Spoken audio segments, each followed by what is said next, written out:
As of today మీరు అన్నది నిజం. ఆమె వెనకాల బీజేపీ వాళ్ళు రారు, కాంగ్రెస్ వాళ్ళు రారు. ఏమైనా వస్తే బీఆర్ఎస్ వల్లే రావాలి. బీఆర్ఎస్ లోనైతే పెద్ద చంక్ వచ్చే వాతావరణం అయితే లేదు. పార్టీ శ్రేణులు కానీ నాయకులు కానీ పెద్ద సంఖ్యలో కవిత వెంబడి వెళ్లేటువంటి అవకాశం అయితే లేదు.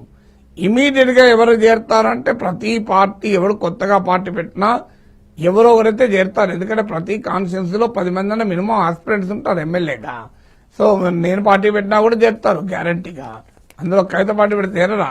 అయితే వాళ్ళు ఏ ప్రభావం చూపుతారన్న సమస్య తప్ప చేరడానికి ఏమన్నది 100 సీట్లకు ఎమ్మెల్యే క్యాండిడేట్ దొరకడం పెద్ద కష్టం కాదు కదా.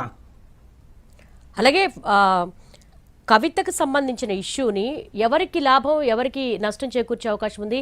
స్పెషల్ గా అధికార కాంగ్రెస్ ఏ విధంగా అడ్వాంటేజ్ పొందబోతోంది ఈ ఇష్యూని బేస్ చేసుకొని, అలాగే బీజేపీ?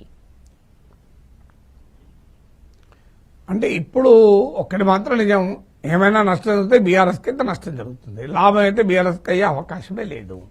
ఎందుకంటే ఆమె బీఆర్ఎస్లో ఎంత ఏమరకు అది 1%, 10% అనేది మనం చెప్పలేం. కానీ నష్టం అంటూ జరిగితే బీఆర్ఎస్కి నష్టం జరగాలి. ఎందుకంటే ఆమె బీఆర్ఎస్ తోట నుంచి విడిపోతున్న మొక్క.